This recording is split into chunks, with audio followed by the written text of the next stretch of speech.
Et bonjour à toutes et à tous les amis, j'espère que vous allez bien. On se retrouve ce matin pour une nouvelle matinale trading avec beaucoup de choses importantes à dire. On a un début de semaine assez mouvementé sur les différents marchés. Donc comme d'habitude, on fera un point technique, fondamental et macroéconomique sur le marché crypto, sur le marché des indices, sur le marché du forex, des matières premières, histoire de comprendre les différents enjeux pour cette semaine. On parlera aussi de quelques petites actualités évidemment. Voilà, juste avant de commencer, comme d'habitude, je vous invite à vous abonner si ce n'est pas déjà fait, mais surtout à rejoindre le serveur Discord, vous avez le lien dans la description. Et c'est parti, on va pouvoir commencer tout de suite. Un marché crypto donc dans le vert sur ce début de semaine avec un Bitcoin au-dessus des 30 550 $ au moment où je vous tourne cette vidéo, même chose pour Ethereum, et une grosse majorité des alts qui sont eux aussi dans des configurations haussières. Du côté de l'indice Fear and Greed, un indice à 57 aujourd'hui, on reste dans un niveau de confiance assez modéré, d'accord, avec toujours cette indécision qui est extrêmement présente sur le marché. La question qui réside toujours depuis désormais plusieurs semaines, est-ce qu'on va se diriger vers les 35 000 $ ou est-ce qu'il faut envisager un retour vers les 25 000 $? Vous le voyez ici en daily, sur les ratios long-short, on est toujours très équilibré, toujours quasiment sur du 50-50, que ce soit ici sur du daily ou même un petit peu plus à court terme. C'est sensiblement la même chose, vraiment beaucoup d'indécision sur le marché. Alors concrètement, où est-ce qu'on en est ?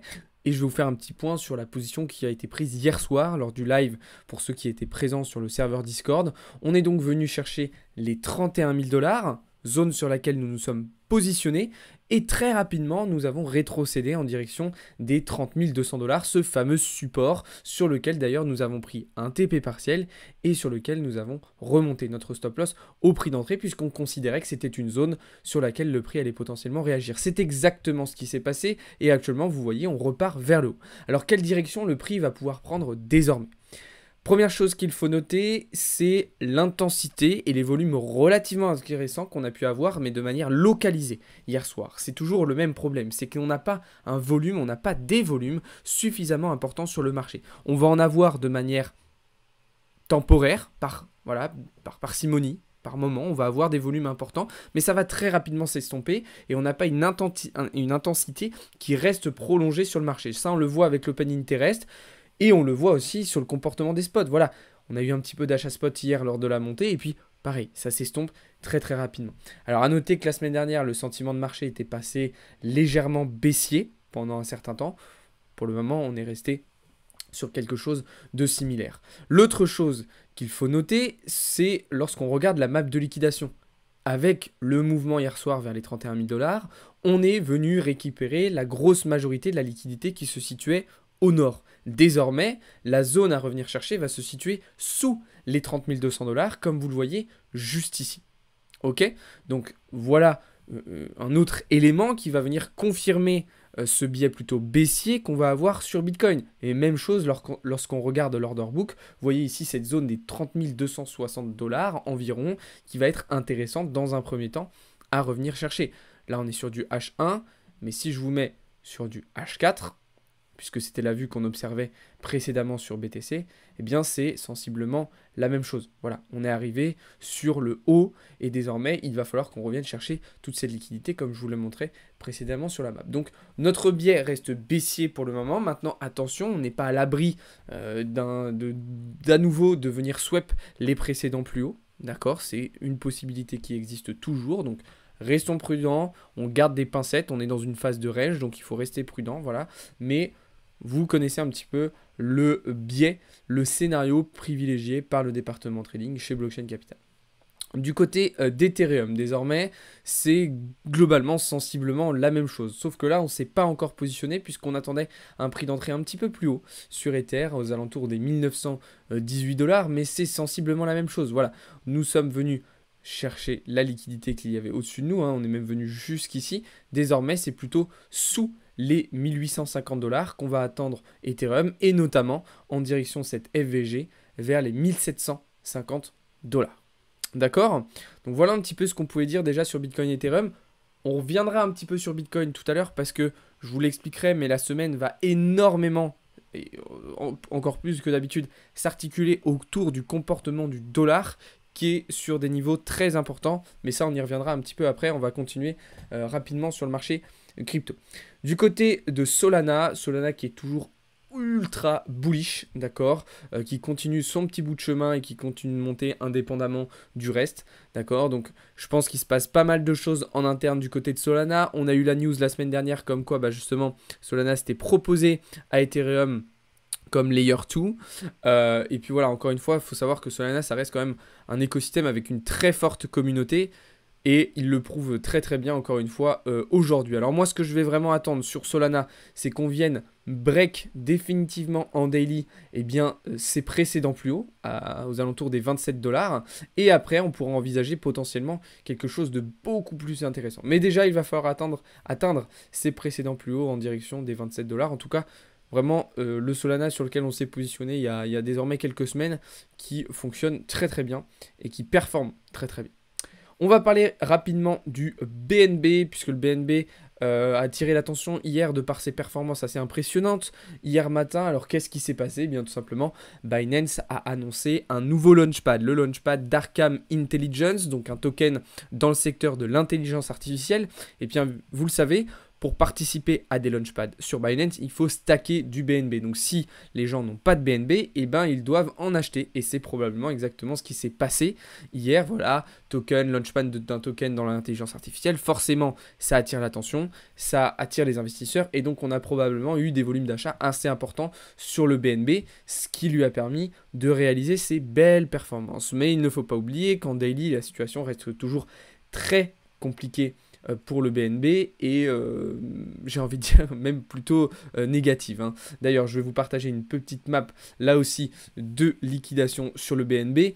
On peut très sérieusement envisager un retour en direction des 200 $, voire même passer sous les 200 $ pour le BNB. Hein. Ça serait pas du tout étonnant, voilà, que comme on l'avait fait au mois de juin dernier, qu'on repasse sous ces 200 $. D'accord? Donc situation assez particulière. En plus de ça, voilà, il y a tout ce qui se passe, tout le FUD qu'il y a autour de Binance d'un point de vue juridique qui évidemment n'améliore pas la situation.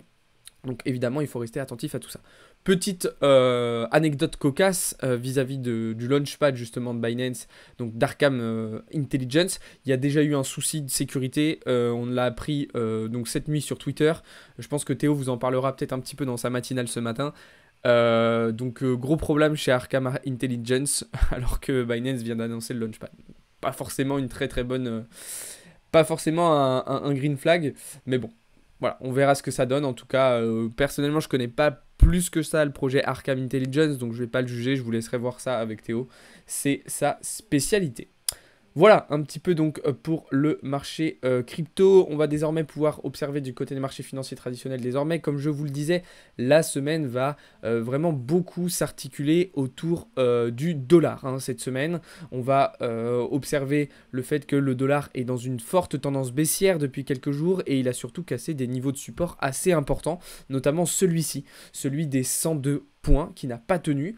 Donc désormais, on peut plutôt s'attendre à un retour du DXY en direction de sa sell side liquidity, donc vers les 101 points, zone qu'il faudra absolument tenir puisque sinon derrière, ça peut vite aller plus bas et ça peut vite faire très très mal. D'accord? Donc au vu de la situation, au vu du fait que voilà, on attend encore une petite baisse sur le dollar avant une potentielle réaction, ça veut dire qu'on va attendre avant de se repositionner sur certains autres actifs. Je pense notamment à l'euro USD, d'accord, sur lequel on envisageait une nouvelle entrée sur la structure ici, vous voyez des 1.1, eh bien on va tout simplement attendre que dollar vienne sur sa sell side, on va attendre d'avoir une confirmation, une réaction haussière du dollar et à ce moment-là, on pourra re-rentrer en short sur l'euro USD. D'accord?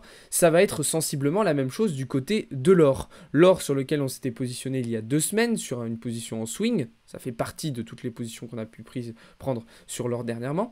On va attendre que l'or appuie sur sa résistance, vienne combler sa FVG. On va attendre que le dollar dans le même temps vienne sur sa sell side et nous confirme une réaction pour potentiellement se repositionner en short. A l'inverse, si on observe par exemple un dollar qui casse aussi son support des 101 points, eh bien alors il faudra plutôt envisager quelque chose de haussier pour le gold avec potentiellement un retour vers cette zone de FVG 12 heures en direction des 2000 points. D'accord? Donc Voilà pourquoi le dollar, vous le savez, le dollar a toujours une place très très importante hein, sur les différents marchés. Je vous le montre à l'écran actuellement avec les différentes corrélations entre les taux US, le dollar américain et les classes d'actifs risqués. Mais là, cette semaine, ça va être d'autant plus important. Cet élément-là va être vraiment décisif dans nos prises de position et dans la compréhension de ce qui va se passer sur les marchés cette semaine. Alors justement, en plus, on va pouvoir assister probablement à pas mal de volatilité et notamment demain sur le dollar, puisque je vous le rappelle, demain, on va avoir les résultats d'inflation aux États-Unis. D'accord? Donc forcément un résultat qui va être suivi très attentivement par la Fed notamment, mais aussi par les investisseurs sur les marchés qui vont du coup se positionner en fonction de ces résultats. Et c'est quelque chose aussi qui va nous donner pas mal d'informations quant au prochain FOMC qui va arriver d'ici à peu près 2 semaines désormais, avec les taux de terminaux de la Fed qui devraient désormais être rehaussés en direction des 5,5%. Donc une nouvelle hausse de 25 points des taux d'intérêt directeurs par la Fed le 26 juillet prochain. Donc ça, c'est directement un résultat macroéconomique qui va impacter le cours du dollar et qui va créer de la volatilité sur les marchés. Donc c'est forcément quelque chose qu'on surveillera demain après-midi. Donc voilà. Pour terminer, sur les indices boursiers américains, on est toujours en short. Sur les indices européens, on est toujours en short. D'ailleurs, en parlant des indices européens, petit zoom sur le DAX ce matin, d'ailleurs, qui donc repart à la baisse en ouverture, d'accord, comme vous le voyez juste ici. Et pourquoi on a un DAX qui repart à la baisse ce matin? Eh bien tout simplement parce qu'on a une inflation qui repart à la hausse. Donc les investisseurs évidemment sont assez effrayés par cette news, parce que du coup on va se retrouver face à une banque centrale allemande, face à une banque centrale européenne qui va être obligée de rehausser les taux d'intérêt directeurs et donc renforcer la potentielle récession, enfin renforcer le risque de récession en Allemagne. Vous voyez 6,4% d'inflation en Allemagne, on remonte à 6,4% contre 6,1% précédemment. Donc on a une situation qui ne s'améliore pas du tout en Allemagne. Donc voilà pourquoi on est dans une optique baissière, dans un scénario baissier et dans une position très clairement en short sur le DAX, parce qu'on a des objectifs de retracement, tout comme on peut les avoir sur le DAX, sur le CAC, sur le S&P 500, etc., etc. Ça, vous connaissez un petit peu les différents scénarios. Et puis encore une fois, si vous voulez aller plus loin et plus en profondeur dans nos différentes prises de position, je vous invite tout simplement à rejoindre le serveur Discord. Autre petite et dernière petite information macroéconomique ce matin, nous avons eu les résultats du taux de chômage au Royaume-Uni qui eux aussi remontent à 4% contre 3,8% précédemment. Donc vous le savez, le Royaume-Uni qui fait face à une très forte inflation, eux aussi, résultat qui va donc directement avoir un impact sur le GBP. Et vous voyez le GBP USD justement qui continue de monter encore et encore. Alors c'est bien évidemment exagéré par le fait qu'on ait un dollar face à la livre sterling qui soit justement de plus en plus faible. Mais évidemment ce sont des résultats qui sont à prendre en compte de manière ultra importante. Voilà donc un petit peu ce que je pouvais vous dire sur la situation de marché ce matin. On va terminer en faisant un petit point sur le planning de la semaine chez Blockchain Capital et après je vous montrerai les résultats du challenge de trading qui avance très très bien. Donc concernant le planning, aujourd'hui journée plutôt calme chez Blockchain Capital, on se retrouvera cet après-midi à 14h pour une session de trading VIP. C'est vraiment à partir de demain qu'on va rentrer dans des journées un petit peu plus denses avec davantage de contenu, davantage de live, davantage de vidéos, forcément parce qu'il va y avoir davantage de choses à dire sur les marchés. Vous vous en doutez bien. À noter surtout le podcast de Monsieur Rabbit demain à 17h qui sera absolument à ne pas louper. D'accord, donc podcast, deuxième émission de notre podcast, et puis jeudi il y aura une AMA aussi sur le serveur Discord à 19h. Donc voilà un petit peu le programme de la semaine. De toute façon ce planning là vous pouvez le retrouver directement dans le serveur Discord. Et on termine donc avec le challenge de trading qui se déroule vraiment très très bien. Donc je vais vous montrer un petit peu où est-ce qu'on en est sur le compte du challenge, mais du coup on est bientôt en x2. Hop, alors bougez pas, je vais vous montrer ça. Voilà, USDM futur. Voilà, donc on est à 84,85 $, sachant que je rappelle, le challenge avait commencé à 50 $. On est sur un challenge 50, objectif 1000 $. Donc là, le challenge, ça fait un peu plus d'une semaine qu'il est commencé, on est déjà bientôt en x2, donc c'est une bonne nouvelle. L'objectif, ça va être justement d'aller chercher le x2 d'ici la fin de semaine, donc de monter à 100 $. d'ici la fin de semaine. Donc un challenge qui se passe vraiment bien pour le moment. On a pris des risques assez importants à certains moments.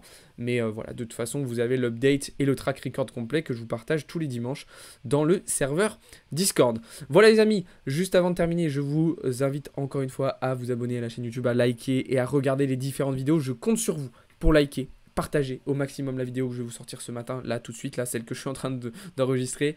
Et je vous invite aussi à poser vos questions dans les commentaires, à me bombarder de commentaires. Je compte sur vous les amis. Sur ce, je vous souhaite à toutes et à tous une très très bonne journée. On se retrouve juste après dans le serveur Discord. Salut à tous, c'était Alex pour Blockchain Capital.